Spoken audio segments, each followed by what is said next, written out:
Okay, welcome everyone. This is the ACT on NBS network webinar on learning cities. And we're delighted to be hosted here in Madrid. So thank you very much.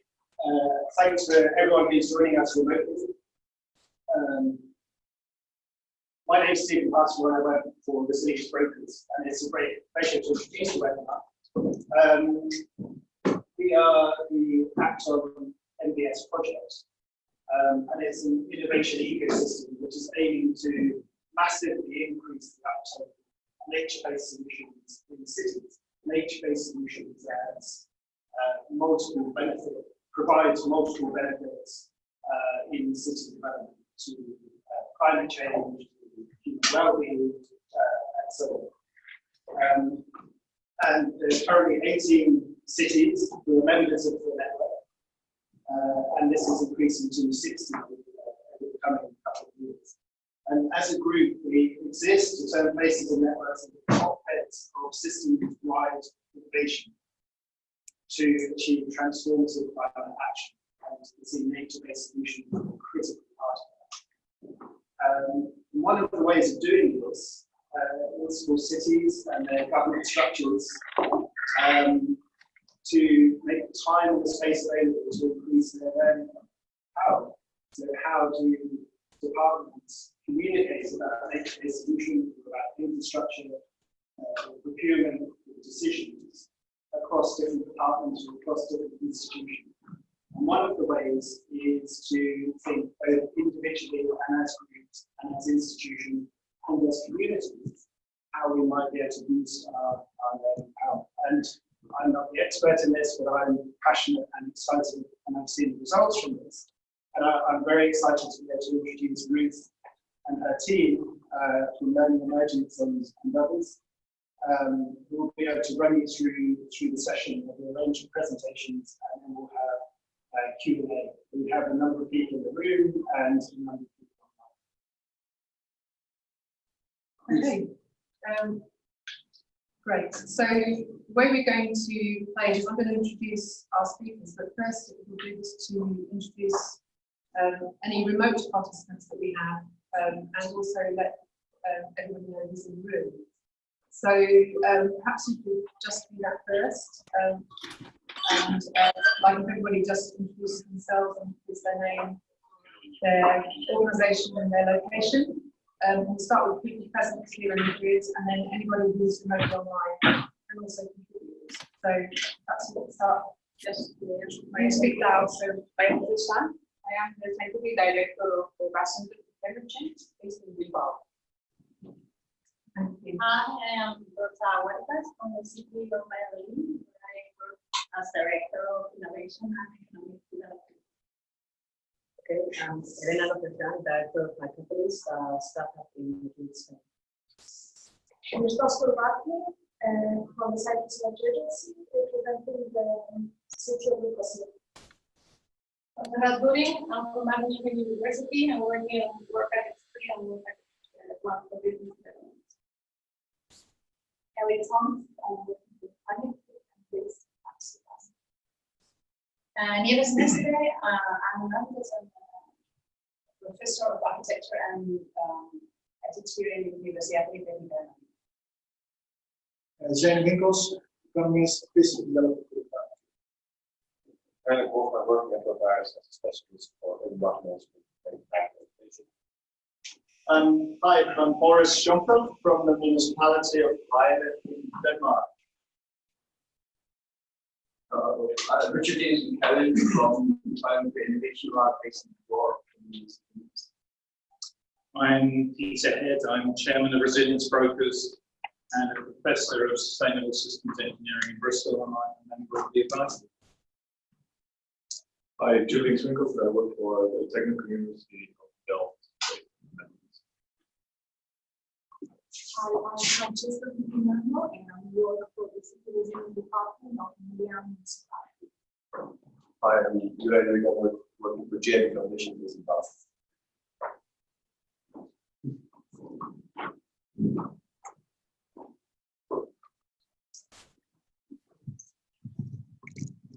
Okay, so if I introduce our remote contributors, and then we'll go to any other participants. So we have in Bristol, we have actually in Rochdale, in Manchester, we have Claire Crichton Allen, who is a senior science teacher for the amazing school in Rochdale, which she's just joined the Journey of the Emergency team to work on our education programme. Claire's going to talk about learning at the team level. We have Caroline Hassan, who's the director of the Living Lab at the Northwest Media Centre in Bristol, which does some amazingly authentic work with bottom-up community engagement, and she's going to talk about learning with community. And we have Caroline Field, who is now at Arab in Bristol. And Caroline is an expert in understanding how to measure and evaluate resilience in cities. And she's going to be talking about that also from a learning perspective. And then there's myself. I'm a visiting professor of learning analytics at the University of Technology Sydney, and also a director of Journey, which is a learning organisation that supports individuals, organisations, and communities learn and change from the inside out. So we're talking about inside out learning. Are there any other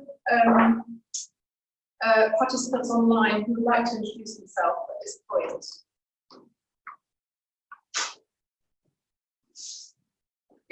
If not, I hope that you.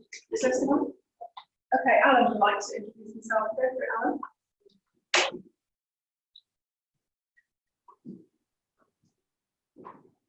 Hang on. We can't hear you yet, Alan, so if we can't, I'll go from 16 actually.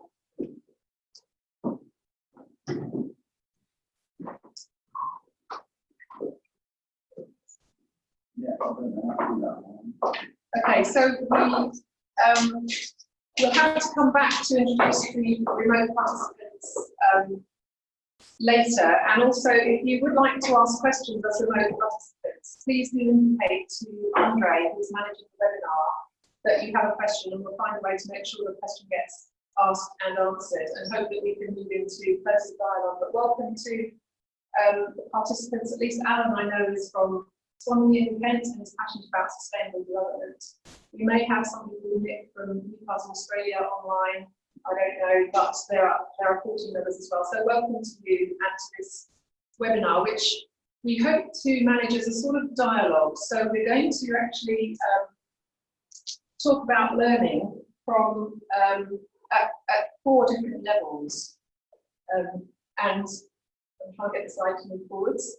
So I'm going to start by talking about learning for individuals. Yesterday in our workshop, we did a lot of learning power work here in Madrid, and that was quite powerful. So I'm not going to repeat a lot of that, but we're going to watch a video from someone actually in front of water talking about their personal learning journey. Then we're going to talk about learning at team level, and Claire's going to contribute. I've asked the contributors to do a little bit of provocation so that we can then follow each provocation with discussion, both here and with our participants. The third level of learning is actually community learning. Third contributor is community learning, that's Caroline from the Living Lab. She's going to be talking about a citizen-led housing project and how they go about learning with the community. And then finally, Caroline from Arab will be talking about learning at cities. But basically, the message of the webinar is, if we want to really affect change at scale, behaviour change at scale, which is what we have to do if we're going to see take up of nature-based solutions in cities, we have to be able to engage with our communities and the people in cities. And basically, people don't change their behaviour unless they have a reason to. So we're really interested in this idea of inside-out learning and shared purpose. One of the, and that's the sort of framing of this seminar. So please do contribute and get what you want out of it by contributing. So I'm going to start by just talking about learning power. I'm not going to go into this in great detail because we did it yesterday, and But basically, when we talk about learning, most people think about going away to a course or going to a formal institution of learning to learn to get some new information. So if you've got an organisation with a skill set missing, send somebody out on a training course, get the skills put into them, bring them back, job done. But actually, the world is changing so dramatically, and the challenges we face are so overwhelming, actually, that that model of learning no longer works. And the problem is not that we don't need this deep knowledge expertise, it's critically important that we have rigorous science behind what we do, but that isn't enough.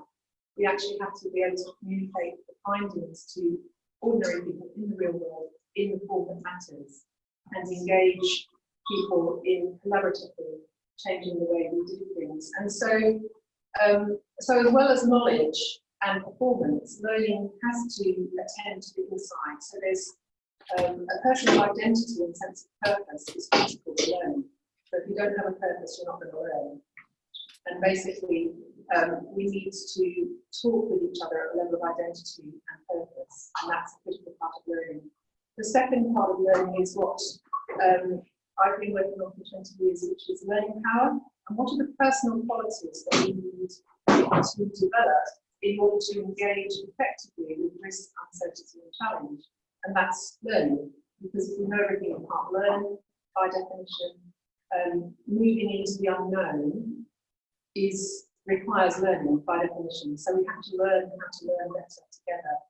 And the research that I did at the University of Bristol for 20 years was party to, was all about the concept of learning power. And these 8 personal qualities that everybody has that enable us to engage more effectively with the unknown and risk and uncertainty. So mindful agency is about reflection, stepping back and reflecting on learning, reflecting on how, having a sense of purpose, and knowing how to go about achieving that purpose. Sense making is about putting together information to make sense out of it instead of just accumulating data.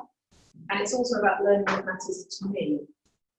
Creativity is about using our imagination and intuition in learning, and also risk-taking and playfulness. Creativity is the worst casualty of most of our education systems. It actually gets worse as people don't do it. Curiosity is what it sounds like. We need to ask questions. We need to challenge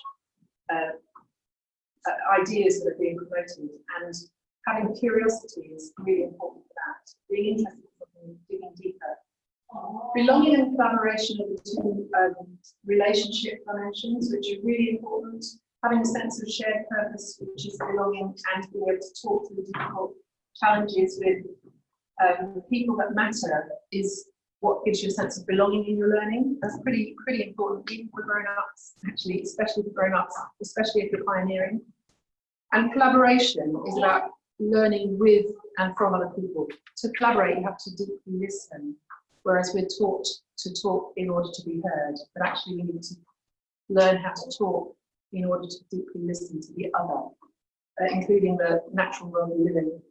Hope and optimism is very much about a growth mindset, believing you can engage and move forwards. And then finally, orientation to learning is an emotional, visceral quality about your level of readiness to move forwards into risk, uncertainty, and challenge, as opposed to being rigid and persistent, doing the same thing over and over again, which doesn't get us anywhere, or just giving up, dropping out and going home, which is the fragile and dependent end of that spectrum.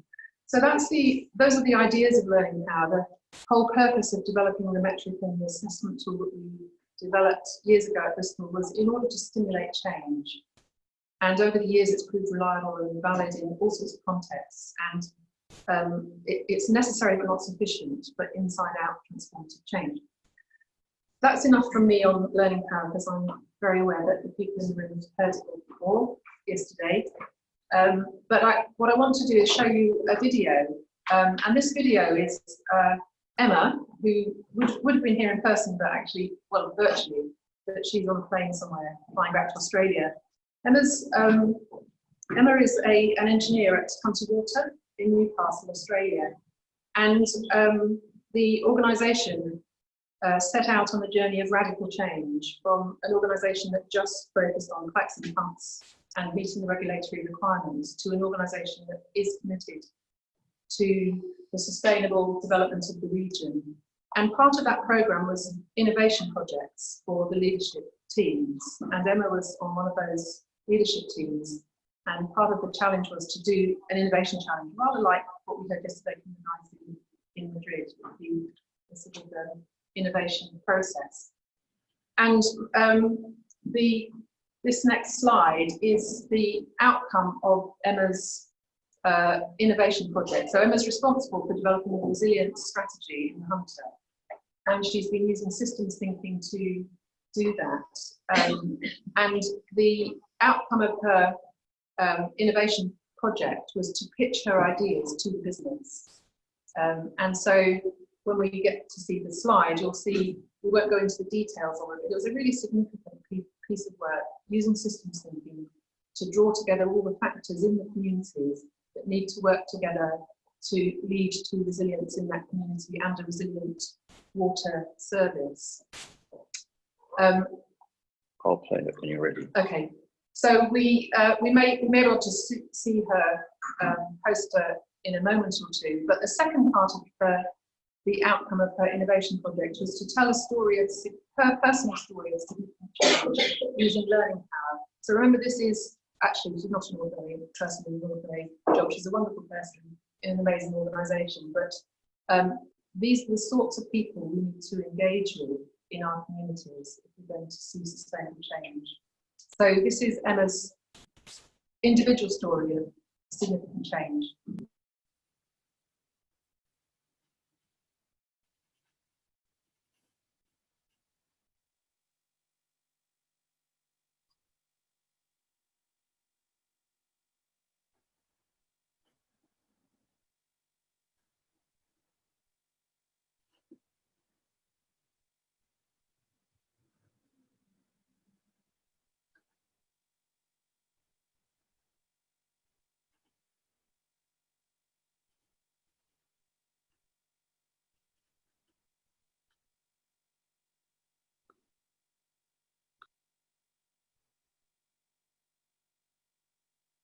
And time to think. But finding time in a really busy life is really difficult. I have young children, aging parents, and a really hectic.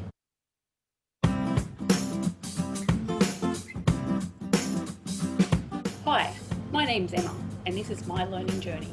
So this is what my learning profile looked like in September of last year. Hogan's tells me I tend to internalise things, that I can be introverted, and I need time to recharge, space and time to think. But finding time in a really busy life is really difficult. I have young children, aging parents, and a really hectic work life. And so this can leave me stressed and little time for myself, time for reflection and time for learning. And this, I think, could contribute to my lower levels of creativity. It also brings out my derailers. I tend to withdraw and retreat under times of stress, and I push others away, and I think this may result in lower levels of belonging. Hunter Water is an engineering-based organisation, and we tend to value technical aspects of people's skill sets, and this can possibly be at the expense of a broader set of values. Exploring a broader set of these humanistic values, and the importance of these in providing good leadership, building trust and strengthening relationships was enlightening for me. And it prompted me to reevaluate the contribution that I can bring to my work life. This was supported through my 360-degree assessment, where some of these softer qualities were recognised by my peers and my direct reports as well as management. Hogan also highlighted for me a combination of low ambition and low adjustment. And these qualities tend to combine into a cycle of self-criticism, a finding that was completely supported by the many voices in my head, and my 360-degree review, where I consistently marked myself lower than my peers and my direct reports. I think these characteristics can contribute to a lower sense of belonging, but also a lower mindful agency, as the cycle of self-criticism tends to hold me back. A combination of low ambition and high sociability supports collaboration and relationship building. I tend to be approachable and high energy, qualities that were supported through my 360-degree feedback. In September last year, I was also finding my feet in a new role, understanding our vision and what my role was in developing it. And within this context, I think this may have contributed to a lower mindful agency at the time. So this is how I've applied my learnings. First, I've changed my value proposition to appreciate a broader set of values and these values that I can bring to the organisation.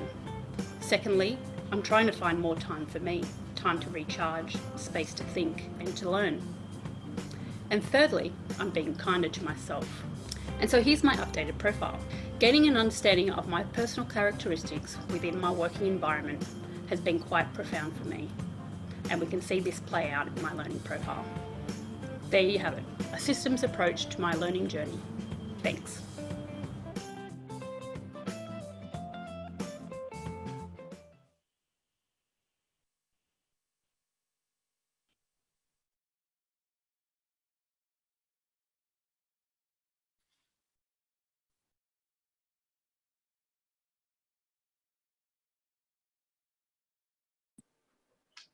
Okay, so that's the end of the first brief input on learning at an individual level. And I think Emma's story speaks volumes. Does anybody have any questions? Anybody in the room here or anybody in the audience want to ask any questions at this stage before we move on to community-based learning with Caroline?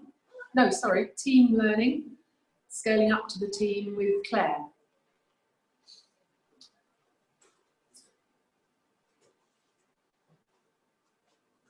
I think one of the observations, clearly this is from an engineer in a water company, but the connection should be very obvious in terms of people working in planning departments or in finance departments or technology or engineering departments in local authorities and local governments around how that learning process can potentially help on an individual basis. Yeah, and we've got loads of videos like that because we recorded the outputs.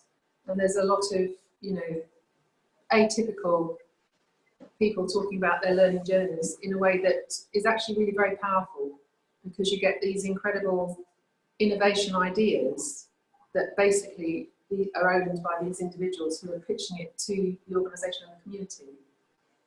And then you get the backstory of personal change and how that innovation was arrived at. And it's really quite powerful. And if people want to continue this conversation offline, we'd be happy to do so, because we showed that video with Emma's permission, and a lot of people have given our permission to show those videos, so we can follow up if we want to. Good question, because that's very interesting. I think that's very powerful. Mm. But once you manage to improve in a 360 almost way, how you avoid to get frustrated because the teams where you're working, the community where you're working. Yeah. So how you combine? I assume that we will get that later. Yes. Did everybody online hear that question? Shall I repeat it, Andrew? Well, the question, Andre, the question was, if an individual in an organisation changes in this way, what happens if the organisation around them doesn't change and is constantly pushing down that level of creativity and innovation? And the answer is you'll lose those employees unless you address learning at every level. And that's, to me, one of the first design principles of addressing complex systems. We have to address every level and all of the processes. So the personal learning power is great. It's really a means to an end. And the end is the resilience of the community. So it's a really great question, and it does lead nicely on to Claire's input. So unless there are any other questions from the remote audience, which we'll carry on and we'll hear from Claire. Are you ready, Claire? And I'll yes, can you hear me? Can you hear me? Yeah, we can hear you loud and clear. Perfect. Thank you. Good morning, Madrid. I'm going to talk to you about learning at the team level, and just to orientate what you can see on screen, or will see on screen in a moment. You're looking at an example of a team learning power profile, which will give an aggregated infogram showing the collective and average learning dispositions of the team as a whole. On the right-hand side, you can see the individual breakdown of each disposition, where interestingly, far from following a standard pattern of normal distribution, there are some individual outliers which would be of great interest to a team leader working to develop the collective learning power of a team and facilitate the professional development of the individuals within. Obviously, in a world of uncertainty and disruption and change, there is a need to build resilient teams. Teams that collectively work together to respond to disruption and challenge by adapting, reinventing, and trying new ways of critical thinking to creatively develop solutions to complex problems. Resilience is only achieved in a team through each individual learning to adapt, change, and think differently. This flexibility requires learning at all levels. Leaders that understand the process of learning by design and the need to model the process of learning from that authentic inside-out position of leading by example. Resilient teams definitely need resilient leaders. All teams are generally gathered around a shared and central purpose or vision, more often than not externally set. From that, each individual must kind of find their own reason for being there, their own personal reason why. Identifying this is the first step in developing buy-in, the want to act. Undertaking a team learning power diagnostic is a powerful and informative way of identifying the team's collective profile, the makeup of the learning dispositions of the team in general, their habits and tendencies to act in a certain way, particularly when faced with challenge or problems. Learning is about knowing and recognising who and where you are, whilst knowing who and where you want to be. The bit in the middle, the tricky bit, is doing the job and undertaking that journey. Understanding who your team is and how they both collectively and individually think, feel and act is key to developing. It's important that each individual is given opportunity to reflect on themselves and their motivations, to be able to develop their own identity and purpose. This is dependent on a really good key quality coaching relationship. Such a relationship ensures time and space for individuals to reflect on their dispositions and how their purpose aligns with the wider mission. Indeed, by giving a language to these habits and tendencies to act in a certain way, by the simple act of articulating and exploring these dispositions, we acknowledge their existence, and they must exist before they can change. An individual understanding of oneself is important, but all learning is relational, and team learning, the development of organisational resilience, is dependent on the relational. Here, trust is key. For a team to learn together, to develop collective resilient agency, and to be truly reflexive, all must be responsible and equally valued.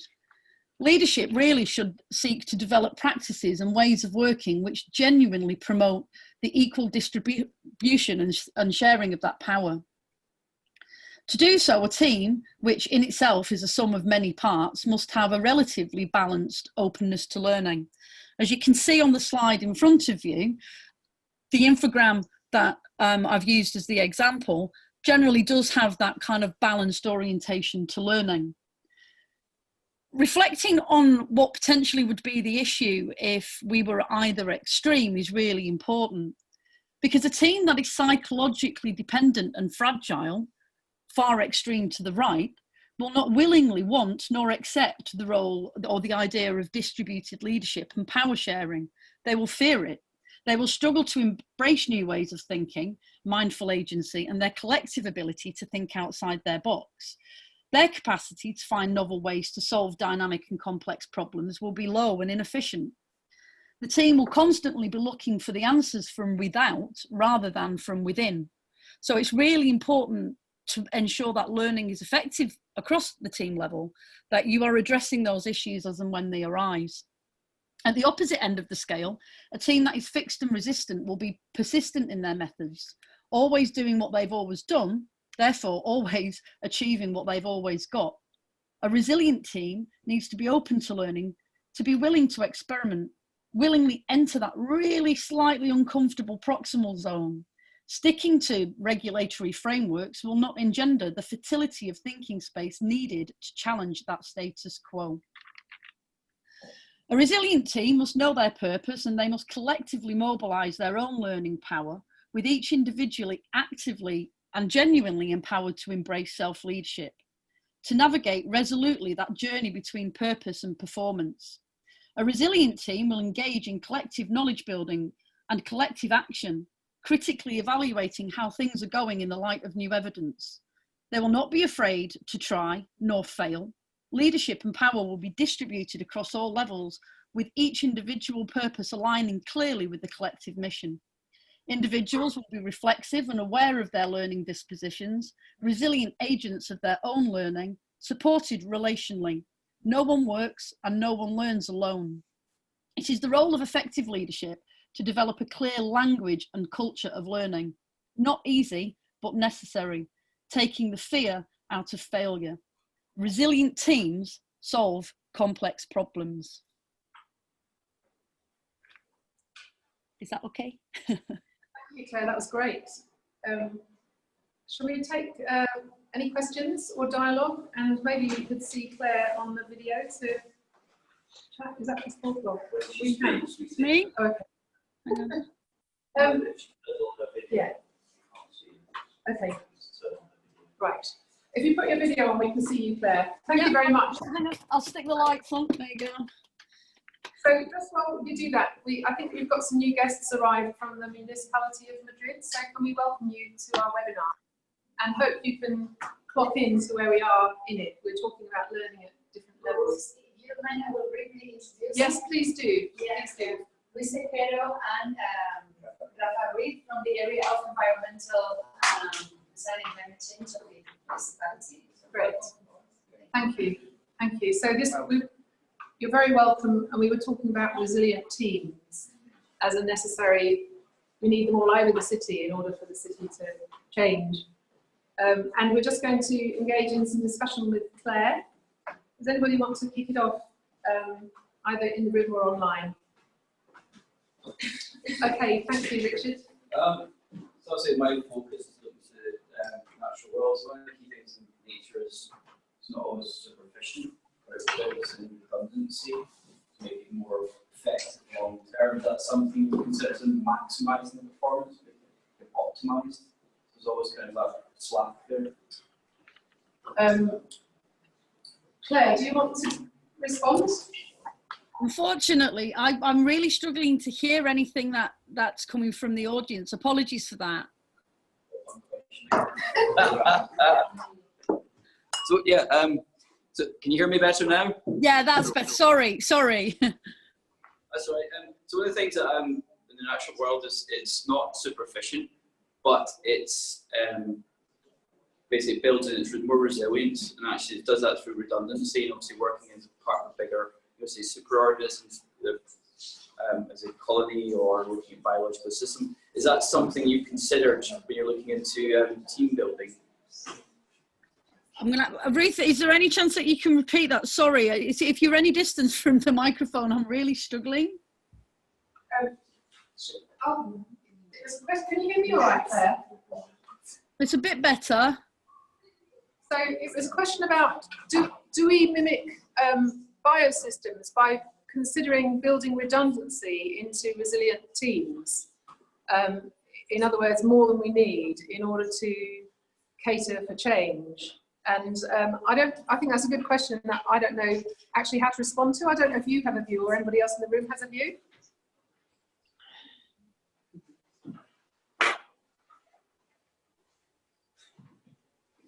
I think you've floored us, Rick. I can chime in if you like. This is Caroline. Hi, morning. Can you hear me okay? Yeah, this is Caroline Field, isn't it? Right. Yeah, yes. Sorry, lots of Carolines and Carolines and yeah. So at the organizational scale, certainly all of the principles of resilience include things like robustness, redundancy, and those fail-safes, and thinking about trying to build that into whatever system you're dealing with. And obviously when you're dealing with teams, certainly having that redundancy, whether it's making sure that the skills within that team are transferable, so you have more than one person that could kind of step in. That's sort of the strategies that we tend to go with when we're looking at our sort of team development. So certainly I think that's a really good point, and picking up on one of those fundamentals of resilience, certainly. Mm-hmm. And I think that actually is the idea of distributed leadership within a team. So if the leader goes down, actually the team can carry on, or if one person doesn't know what the solution is, actually the collaborative can. So I guess that's the social science version of redundancy. So that was a great question, thank you. Yeah, and I think it just builds back on that idea that leadership is at every level, so there's always that collective responsibility in the absence of another. Yeah, so if the organisation fails, we all fail, yeah. And that's belonging. Yeah, and it's ownership and belonging. Yeah, and it links to good communication as well within that team, so that everybody knows what's going on and can kind of sort of step in. Yeah, I think there was a question here. Yes, I'll repeat it. There are substantive differences between types of teams. No? Yes. There is a team that has more common disciplines. Yes. Or this team has quite an open multidisciplinarity. Yeah. How do you deal with these two types? Yeah. When we do that? So the question was for the online audience that teams can be very different. You can have teams who are all in the same discipline, like engineering, or you can have a team with very diverse capability. And actually, my response to that would be that's likely to be evident in the learning path profile.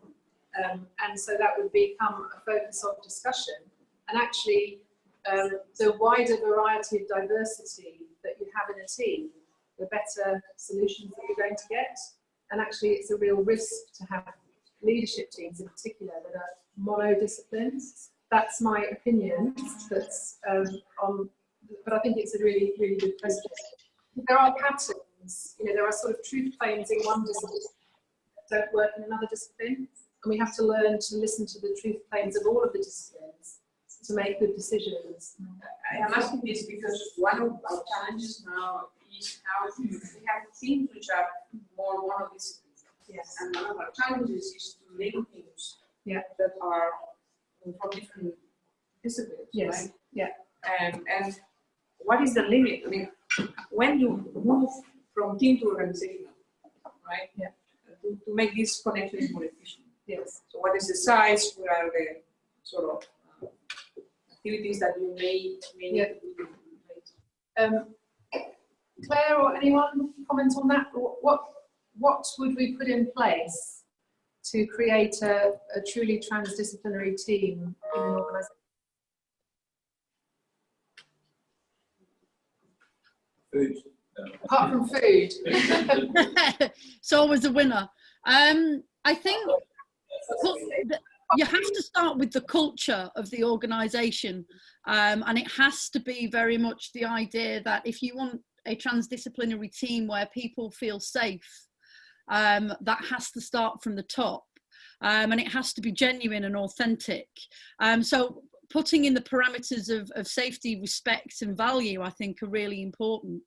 Otherwise, learning would be superficial and for the benefit of others, really for the benefit of self and team. Can I contribute here too?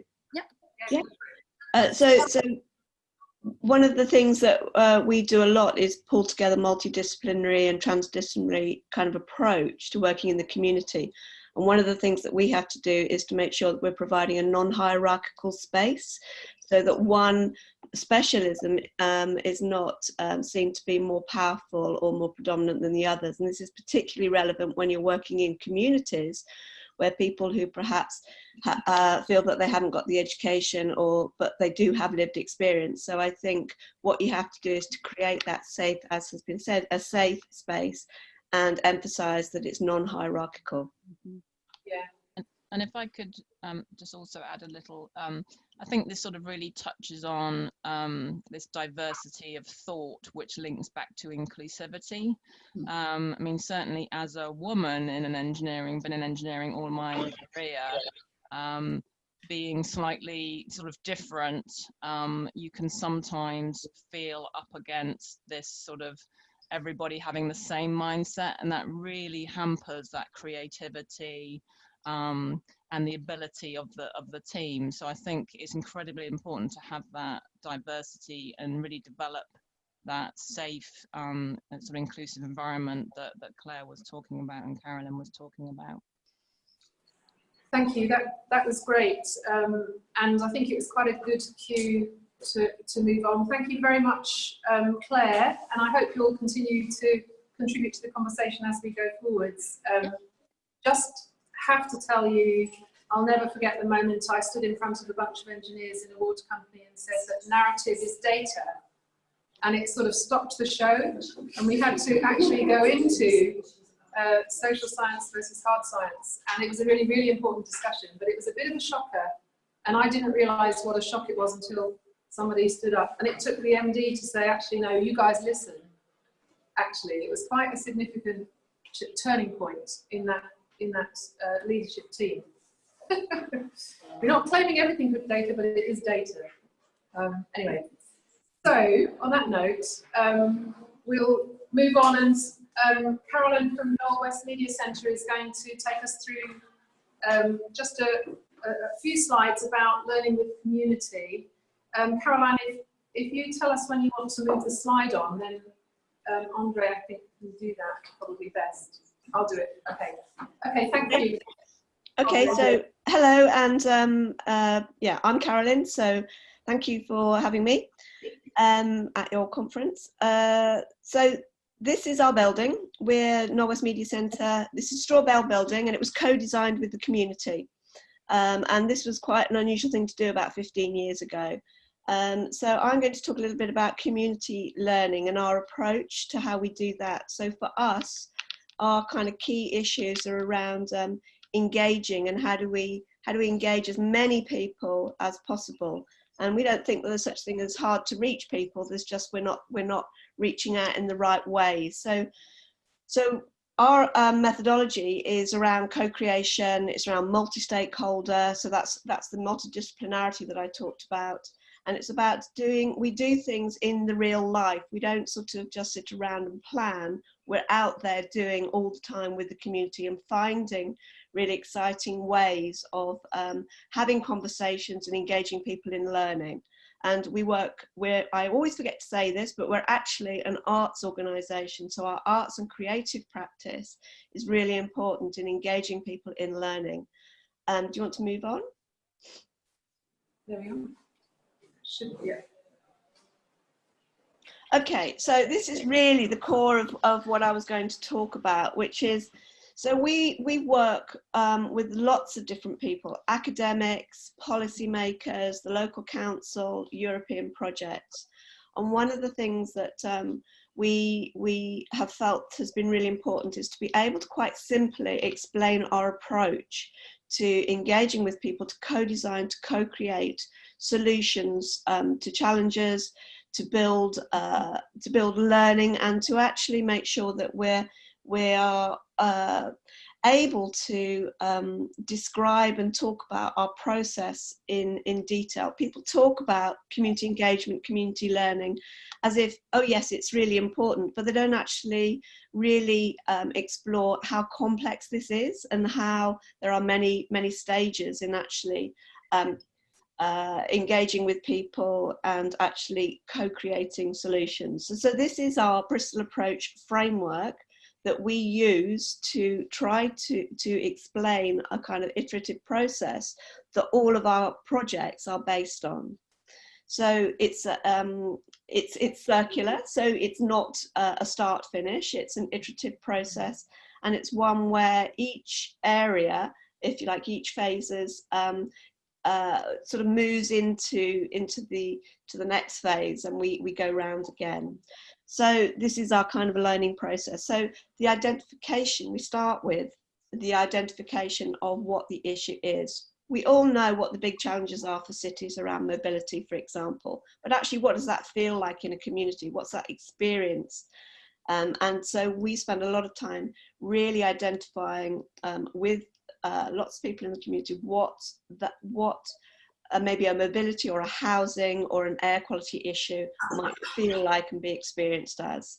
So we identify what the issues are at a kind of micro granular level, and then we frame it. We look at this issue in more detail, and how do we bring in all the kinds of expertises, all the kind of knowledges, all the information that we might want to look at, to reframe how you see the challenge. And then we go into the design or the co-creation, bringing all kinds of tools, all kinds of experiences to understand the issue further and to think about what kind of solutions. So yeah, I'll talk about some of the sort of examples of solutions in a minute. But yeah, then there's the deploying into the real environment, trying these things. And then the most important really part of this is sharing what we've done with everybody and celebrating. So we never spend enough time sharing our learning with the communities that we're working with. So we do emphasize this a lot. And then there's the evaluation of what we've achieved, learning from that, and then starting again, if you like. So this is our approach. It's very useful, particularly when we're involved in smart city kind of type projects, where the emphasis tends to be on technology and not the process of learning and engagement, and the focus tends to be on how the engineers designed a piece of technology, rather than how you might have co-created to address the problem in the first place, if that makes sense. So do you want to move on to the next phase? Next slide. Yeah. So these are ladybirds. Our ladybirds. These are air quality sensors that we co-created in the community to look at how we might measure air pollution. Now, we didn't start with air pollution as a problem. How do we solve it? We actually we were looking at what were the challenges around moving around the community, and so the quality of the journey became the issue. And then the issue was, well, how do we know as we're moving around? So we learned a lot through this process that people wanted things that they could use in everyday life, that were part of and that they could switch on, switch off when they wanted. There was loads of learning, but this was a co-design process using this Bristol approach. So if you'd like to move on to the next slide. We also have used this approach in our citizen-led housing programme, which I could talk for hours about, but I'll try and make this brief. This is basically a citizen-led housing project. We know that housing and homelessness are a big issue in our city, but actually what we really wanted to explore was, what does housing issues look like in the community in which we're working? And so we spent a lot of time working with artists, going out, talking about the concept of home, housing, exploring what were the scenarios, what were the most common kind of challenges that people wanted to solve themselves. And now this is really important in all of our processes. This is how do we build community agency and share our learning, and creating a much more common in kind of mindset. So we've been on a journey with the community, and we have developed many housing stories. We know precisely what the housing needs are in our community. We have explored with people, how do we assemble and develop the land that we've got in our community? How do we produce a design code to simplify the planning application process? How do we look at the kind of materials and resources that we can use locally? And how do we look at new kind of investment and finance modelling in order that it's affordable? So this is using the Bristol approach to engage with a challenge, the housing challenge, and actually coming up with real solutions. So I think that's the end of my slides, is it? I'll just find out. One more. Oh, yes. Oh yes, so I included this slide because it was really important as we were doing, as we were in the early stages of exploring citizen-led housing, that we did work with Ruth and the university, and we thought quite a lot about how we were developing the learning in the community. So I think, yes, this kind of learning collectively, how do we within the community share the learning and make sure that the learning is held within the community, and some of that is through actually demonstrating what we produce and then providing kind of toolkits and sets of principles that we can apply, we can continue to apply. So for us, the concern is how do we embed learning and continue to grow it so that we're not always starting from scratch again, that the communities themselves build their expertise and their sense of agency. That's me. Great. That's great, thank you, Carolyn. So, thanks, Carolyn. And just for everyone who's attended remotely, you should have a function where you can either raise your hand, click a button to raise your hand virtually, or type in a question in the chat. If you have a question on Carolyn or any of the other presentations. So please do that, please engage. And also anyone in the room who has questions on that topic of community scale learning in Bristol. I have to say the Norwest Living Lab is an incredibly authentic example of bottom-up learning. And I think it's probably fair to say, Carolyn, isn't it, that the interface between that bottom-up learning and the more top-down learning that is typical of from the scientists at the universities is hard to reconcile? Would that be fair? Yes, yes. I mean, I think that this notion that we are creating is really important, rather than that we are filling the empty heads of people in community who don't have the expertise or the knowledge, is one that we do, you know, when you bring in experts, wherever they're from, we have to shift the dynamic so that there is a sharing and a respect of hearing each other's experiences. So it's not a kind of a lack of, it's that we work very much from, you know, what everybody positively bring to the table. Any other questions, remotely or from within here? We had a really interesting presentation and experience yesterday in Madrid around something very much in a similar space, co-creation, which I'm sure there'll be lots of connections that could be made, because there's so many similarities and possibly some differences. A question here? I'll repeat it if it can't be heard. Yeah, I think my question, and actually Caroline, we met actually in visit the NL 2 weeks ago on the Living Labs. I'm very curious to hear a bit more about this process by where at one point it's almost like a facilitation that then the community kind of takes responsibility. You co-create with them, so you facilitate initially. There is the sustainability where at one point it almost becomes completely self-sustaining. Yes. I think I would like to know a bit more about your experience with that, because that I think is well, in my opinion, I think it's critical, and to me is the most difficult. Yeah. Is to understand what are the, I don't want to say key ingredients, but what factors, or how does it, is it time, is it the right leaders, is it listening processes, what does it look like, you know, to... Did you hear that, Caroline? I did. I think I heard it, so forgive me if I get this a bit wrong.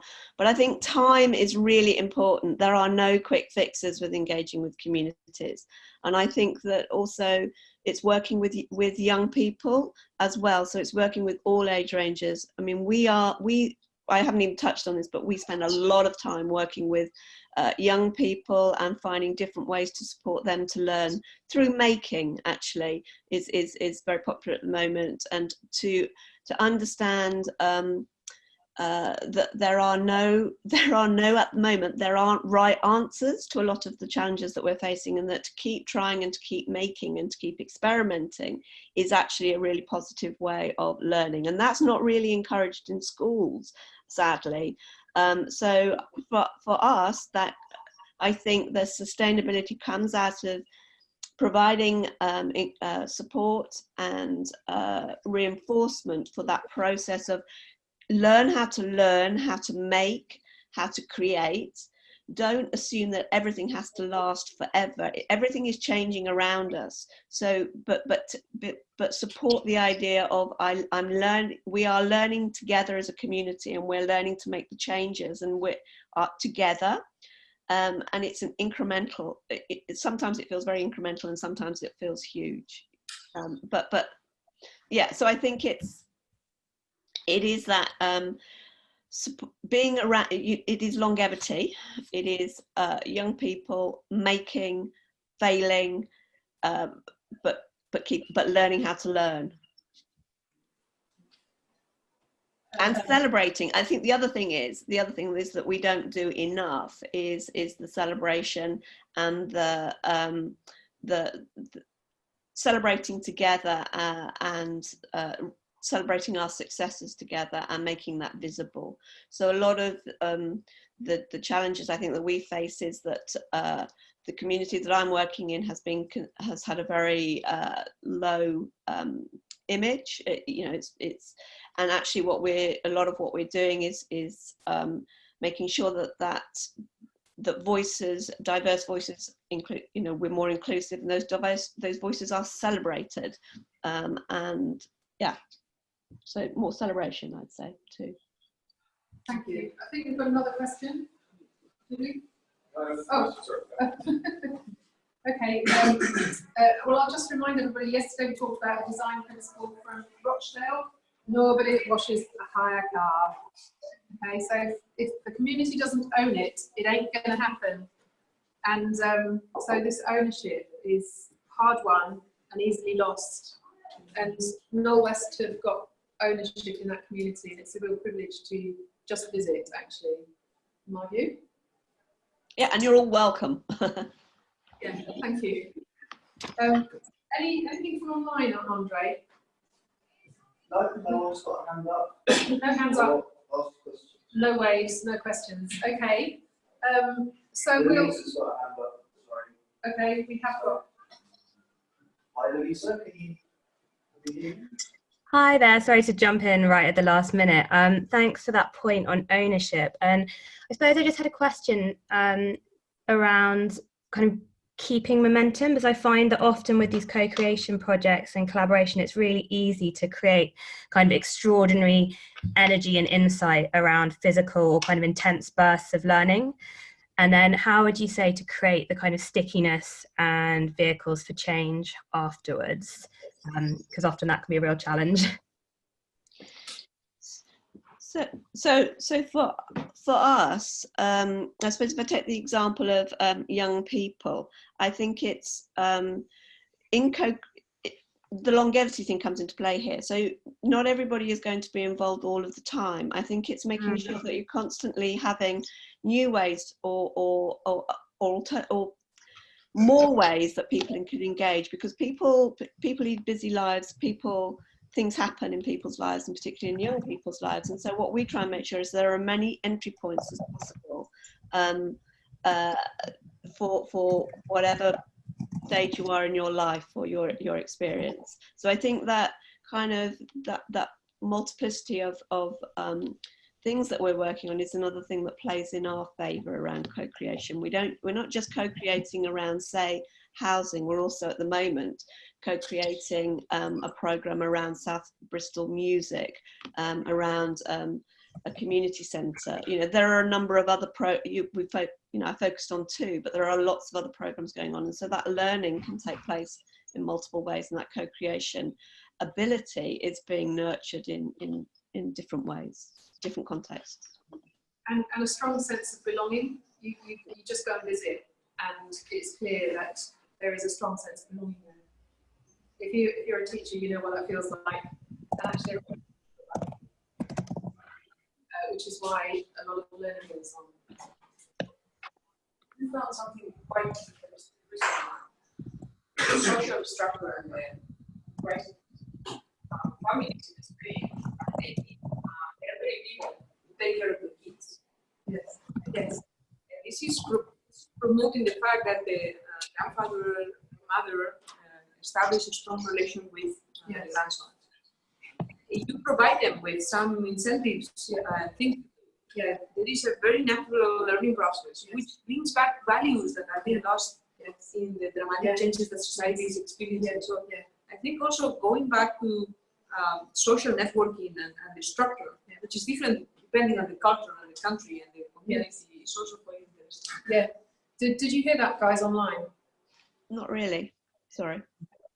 Our colleague was saying an interesting thing they're finding in Spain is the older generation, grandparents' generation, engaging with the young people in community, and that connection brings an awful lot of benefits, economic benefits for parents that are working, but also the transmission of values and learning from an older generation, which would otherwise be lost in the sort of nuclear family society. So that was a great observation. Thank you.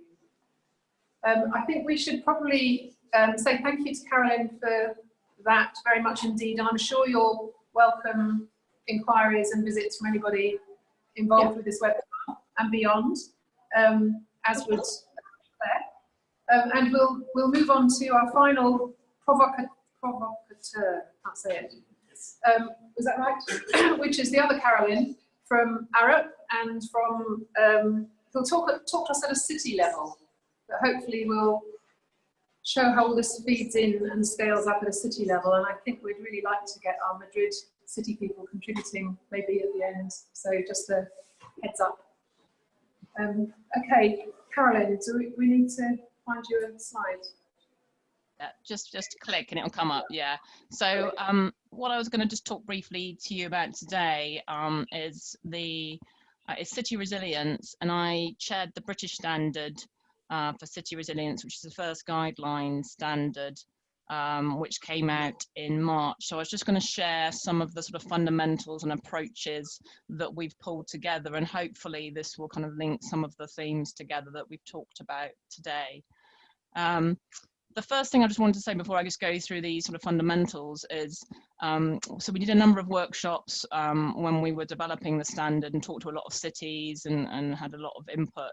One of the things that really resonated with me, which I think really links well with the learning, is we talked about a resilient city having hindsight, insight, and foresight. And so I think it's about, learning from the past, having that hindsight, having the insight to know where you are now, your strengths, weaknesses, your values and direction, and then really having that foresight to be able to anticipate and adapt to future disruptions and change, but also to exploit those opportunities that come up. And I kind of like those sort of three sort of phases, and I think that links well with learning, certainly. The fundamentals that are on the screen are, we had a lot of debate and discussion about sort of principles, characteristics of resilience, and these were the 5 areas that we really kind of focused on and wanted to really highlight when you're thinking about building resilience within cities. So I think they're pretty self-explanatory, but I'll walk you through them. I think talking very much to what Carolyn just spoke about, this inclusivity, being inclusive, is really about providing that sort of high quality of life for all citizens, building community cohesion and empowering people and communities to play their active role in resilience and in sort of shaping their future within their city. And also not just citizens, but also businesses, communities and institutions, and sharing in that vision and building that future. So I think that's a really key piece. We also talk about being adaptive, so having that flexibility within the city system so that you can adapt to that sort of rapid pace of change we're seeing at the moment and be fit for that future. But also being agile so that you can, and aware, which kind of links to sort of data, and understanding what's going on with your city, be able to make decisions quickly so that you can sort of manage risks, but also seize opportunities when they come up. Reflective is one which I think is really synonymous with learning. So it's really about having that deep and comprehensive understanding of your city systems and your risk, and really getting that knowledge, but also being able to continuously learn and improve and innovate over time.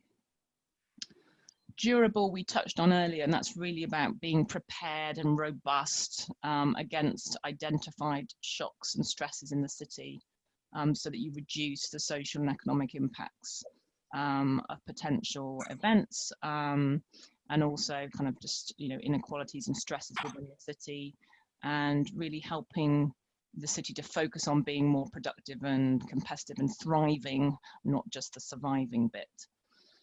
And finally, integrated, and this is really, really key. And we see a lot of sort of working in silos, and it's really about trying to cross those sectoral boundaries and bring people together. And a lot of that's also around having resources and funding in a pot that you have available for building resilience. And really, there's a huge benefit here when you are solving multiple solutions by coming together. So, for example, you know, using blue-green infrastructure, so thinking about, you know, we have a flood problem, let's put in this lovely green kind of parkway to absorb flood water, but also create an amazing space for people to enjoy, improving air quality, improving wellness and health and well-being. So it's looking for those opportunities to solve or have multiple impact. Next slide, Ruth. So we have I guess what we call a framework, or it's really a process of how do you kind of work through sort of building resilience within the city. And there's 5 steps here. And so you can click the next one. Yeah, there you go. And so the first one was really, I mean, obviously cities are already in the process, you know, they're in different places around building resilience. And actually we did incorporate a maturity model into the standard. But I'll just sort of briefly go through the steps. So the first thing is really organizing and defining. And that's thinking about, do you have the right sort of governance arrangements to build resilience? And I'm thinking about the right sort of steering committee or stakeholders, and to actually get this done and make sure you've got engagement from citizens through to business, through to utility providers, through to local authorities. And it's really coming together around that common understanding of what value and goals you want for your city.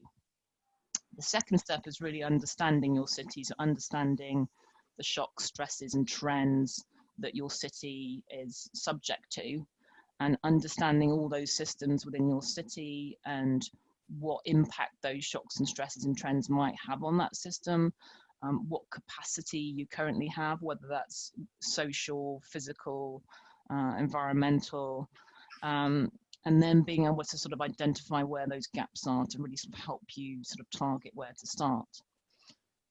And then once you know where those gaps are, it's looking at developing those strategies and those options for building resilience, and being able to prioritize those based on need and based on sort of short, medium and long term different strategies, and making sure, because you've sort of measured your city in terms of resilience, you can then actually put a business case together by being able to show the benefit of these different strategies. And these strategies could be anything. It could be, you know, policies, it could be incentives, it could be physical infrastructure, it could be community resilience building. So it's very much depending on the issues that are identified.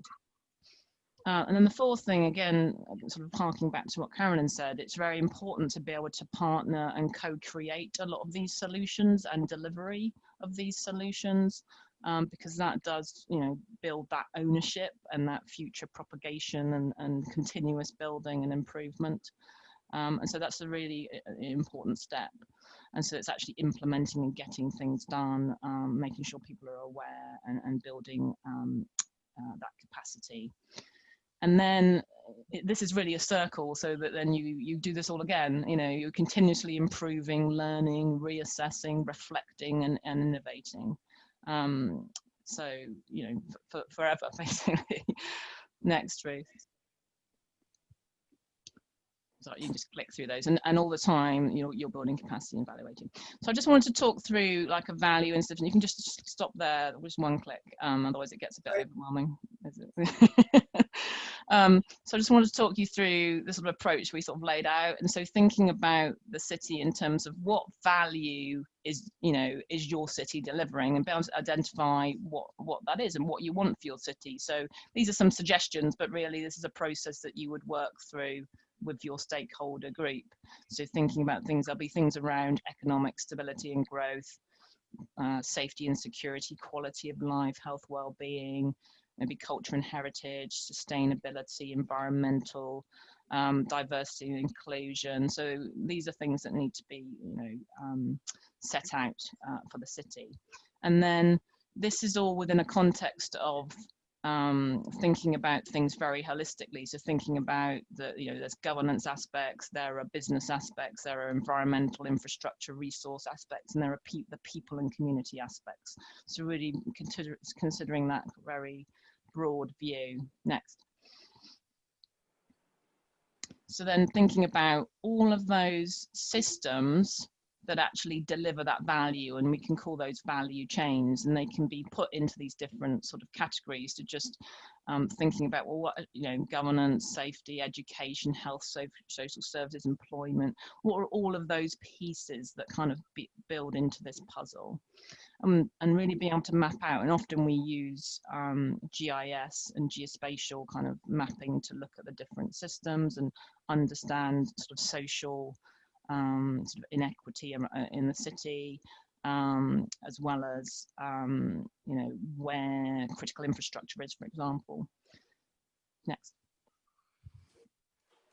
So that's really understanding your system, and then next is really understanding the demand on your system. I talked about those risks, shocks, stresses, and so you have that demand on one side from different areas. It could be a pandemic, it could be security, it could be climate change, it could be societal disruption, it could be digital revolution, which is obviously an opportunity as well as a potential threat from cyber.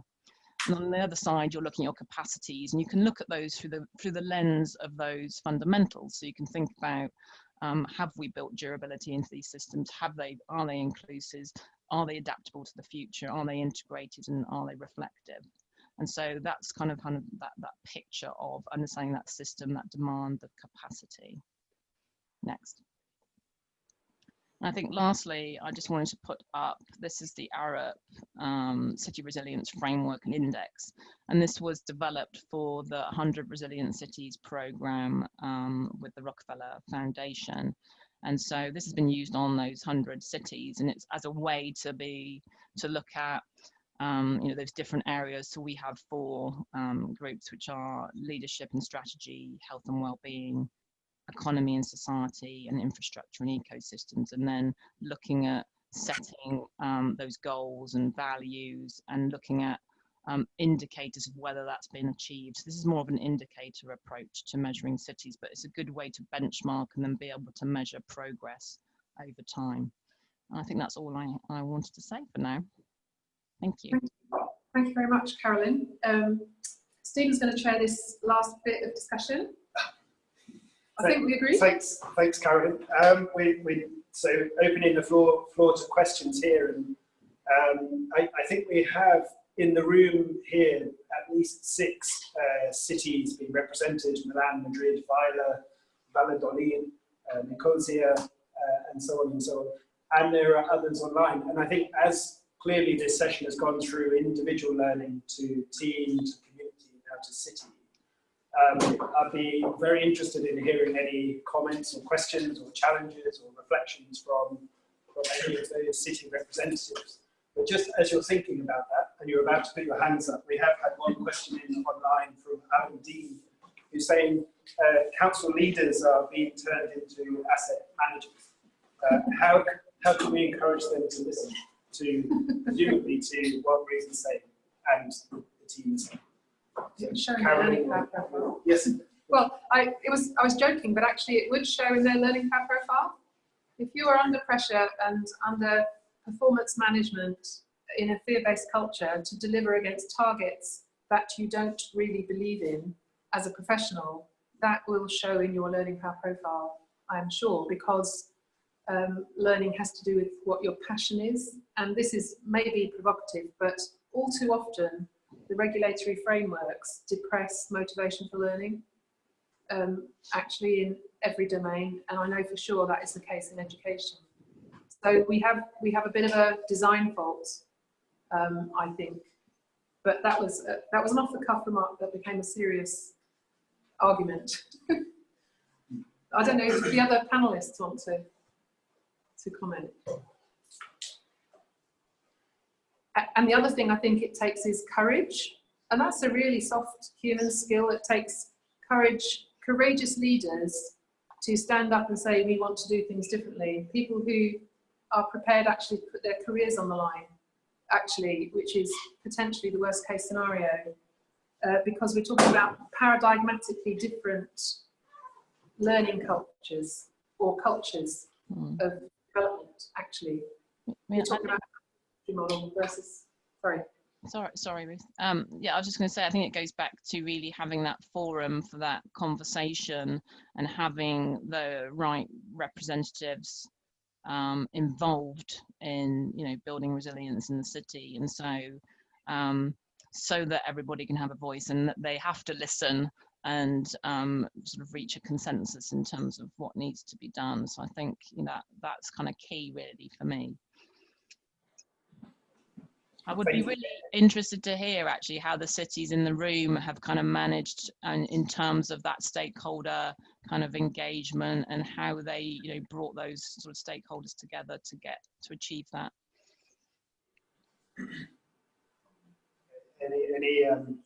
Any reflections on that? I was going to can I contribute?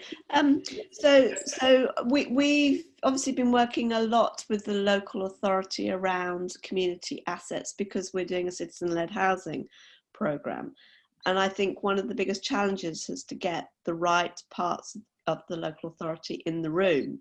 But once you do manage to get a mix of the right people in the room, and they're from planning to housing to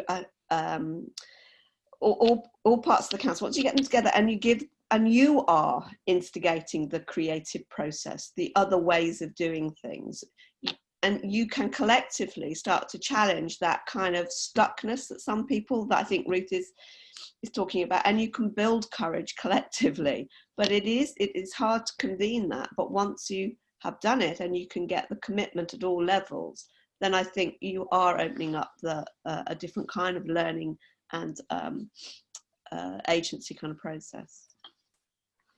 Question from Monse. One more like comments.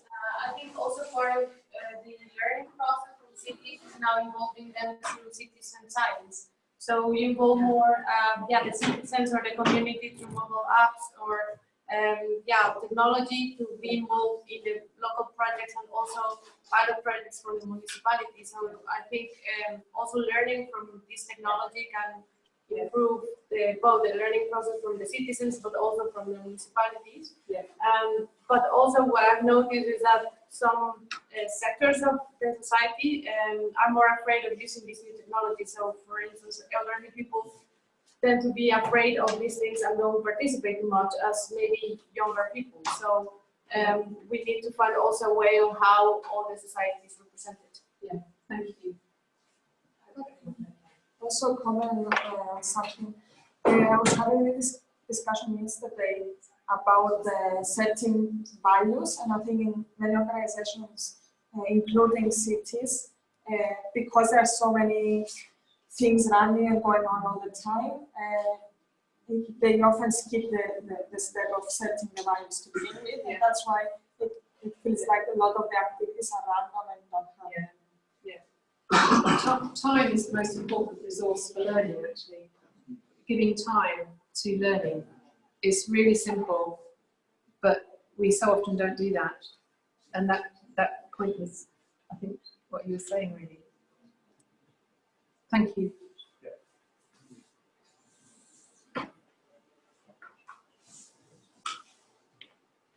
Andres, the look if there's any questions online, if people want to put their hands up from Rosa. As I am a bit overwhelmed with so much information. So here I have a long list of things to do. Okay. But I think that maybe it's better to know what are the don'ts. Yes. Because maybe it's easier to start by stopping yes. doing the bad things. Yeah.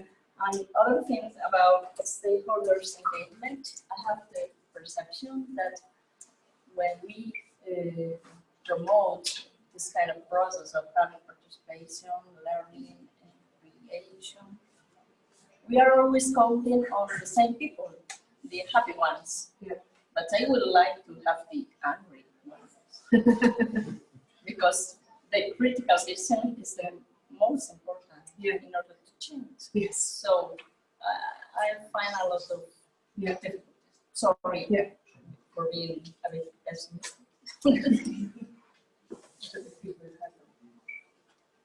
I don't know if you guys online heard that, and I don't think we got time to discuss it. We could discuss it for ages, but it was like it's really important to work with the angry people in community as well as the ones that want to join with us as stakeholders, seeking out those who feel the pain the most. And I think that's a really good point. Thank you. I think it's been it's a really, really rich conversation, and one of the threads throughout, and the reason for the webinar is when we're thinking about new approaches to nature-based solutions, or to achieving the Sustainable Development Goals, or perhaps to making our cities more resilient. Clearly, there's a lot of concepts and a lot of ideas there, but central to that is it's people. People are making the decisions, people are needing to make decisions across silos and across departments and engage with other groups and communities, as we've heard, with different value sets.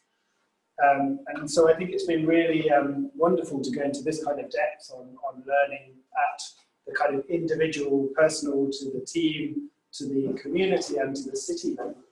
And one of the opportunities we have with this group and with the cities involved in this network is to go into a little bit more depth and explore what does this mean for you in your circumstances, in your situations, with your many different challenges and focuses. As Ruth said, to perhaps step back and reflect and take a small amount of time and space and consider what does it mean to become, I don't know, a learning city. And will this help us to really accelerate nature-based solutions or sustainable development goals, or to become more resilient cities? And so we'll send some information after the webinar, but again, we're really interested in any thoughts from the cities in the room or online, or any other closing thoughts or remarks on this webinar. We have 2 more minutes, so any burning questions people have, or reflections or comments, very welcome. Sorry. Well, I'm Luis from Madrid. Sorry, my English is not as good as I would like to. But, well, I just, because we are very connected with what you're doing now. Well, we are in the collection department, so we soon realized that we need to be very transversal in our organization, because we can talk about 2 levels. One within our organization and one with the rest of the city, with the citizens and all different stakeholders in the city. So in this realm of the organization, we realize that we are in a very straight structure, but we need to be very transversal because our problems can be solved by ourselves. We need the rest of the services to make better water management or whatever, everything. So we are now working on different projects. One is very has to do with the nature-based solutions in a good to not only to put these tools to better adapt the city, but also to regenerate the neighborhood. So it's very wide scope. And well, we are in this way that we are learning step by step. We realize that we need this collective learning because we are putting many people inside, but it's very difficult because the structure is that straight. So we're trying to spread this message, to spread this kind of work with these particular projects that we are developing. So, but there are some barriers, I think, which for in general for this collective learning. I think it has to do with create a ecosystem. Then you need different factors, and some of them are to create the conditions. And there are some barriers, and I just read in one book that talks about this thing that how it works an ecosystem, and it has to. There's a big barrier in the dualism between the individual and the collective. It's very difficult to. You have to merge different interests, the individual interest with the collective. So, and it happens the same in the municipality because as any service has its own jurisdictions, for them it's very difficult to I don't know to put it together so there are a lot of barriers, a lot of things that our strategies working project trying to spread this within the organization, but also trying to put people from citizens from private sector.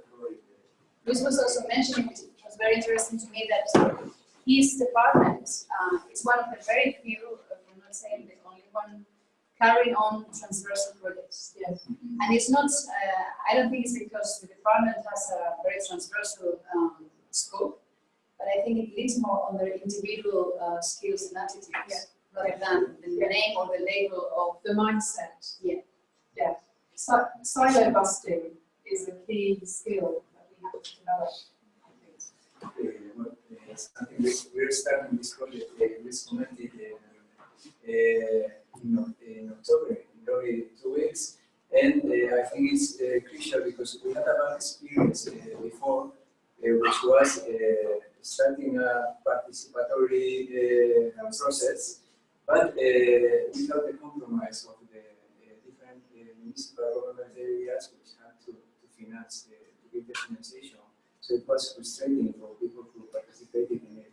So now we are working before starting in October with to gain the compromise of the ones who are going to lead the work to make it real for the community. And also just in Madrid we had an experience some 5 years ago, which is the urban community gardens, and it's something to talk about community owning the project, which is crucial for the process. This was a very bottom-up experience related with the 15-man movement in Madrid, and so it was people starting urban community gardens in vacant plots in the center of the city, and 19 of them were occupying public land, and so it was like regulating it, and we started working directly with these communities and also with the neighborhood associations. But it was key not to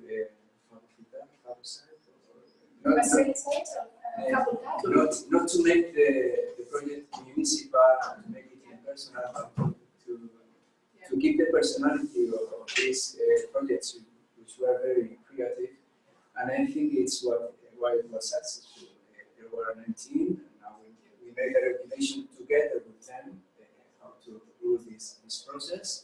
And actually now there are 56 urban community gardens with neighborhoods involved and ONGs and mental health associations. So the key of the success was that they still feel and really own the project.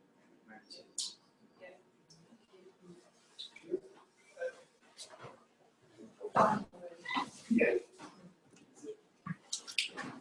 I think we have one more question from it's more common than a question, I think. But yesterday, Ruth told us that you have to make yourself vulnerable to actually make the brain hurt, which is a prerequisite for being able to learn.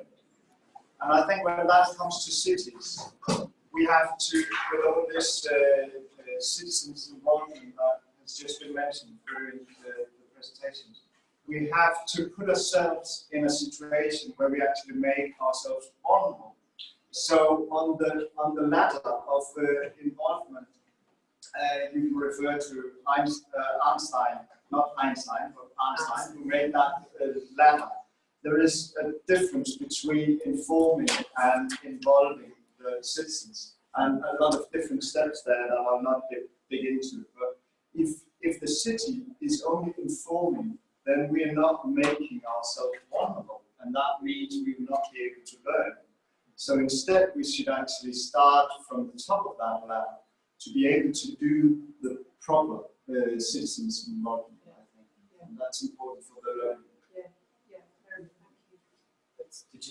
I wanted to just echo one of the comments about the opportunity of embracing citizen science, that especially actually when it could also be in response to the bottlenecks that may occur with whether it's community skepticism or institutional skepticism about achieving shared goals, but that so that the concept of citizen science in application can be granular, but it can also be, depending on the types of projects and the nature of the projects as well, it can allow, it can be sort of tackling interjurisdictional and say, in the example of air quality measurement, or it could be water projects that by definition go outside, where the catchment areas go outside of jurisdictional boundaries. So just to give a very brief example, that our organization has been working through the International Science Council with Medellin in Colombia with an organization called Ruta N, which is the Center of Excellence, but it was created to be a trusted organization that is in between civil society and community groups and the municipality itself. But a lot of their activities in forming what is now said to be a very robust open data portal for the municipality and the Bora Valley region, so beyond the jurisdiction of the municipality, with the surrounding regional government of open data portals. This started around air quality sensors and with acute and chronic air pollution in the valley, where there were only very few public data, data sets that were publicly accessible on air quality, like 3 or 4, rather than maybe there should be a couple hundred data points around the municipality. This process led to strategic engagement with community groups to actually measure and involve them with air quality measurement. But just to, long story short, this led to, over a period of years, of an open data portal for the entire municipality, and then the jurisdiction across municipal agencies, and that a lot of this actually stemmed from the catalytic effect of a single sector, and then the cross-jurisdictional collaboration, and then eventually the interdisciplinary and engagement as well, and then it remains an ongoing process, which I think is important. But so the intentionality, I guess, of the program design of creating, with the term transdisciplinary approaches, but with that allow the policy and community stakeholder constant engagement and reframing the problem, but actually having these tactical interventions allow a continuous process, but when it's done properly, that then allows actually, in this case, an open data portal that is in use, as we understand, by community groups and by the municipality itself. It remains very promising, I guess, as an example of how we might go about embracing the citizen science movement in a strategic manner.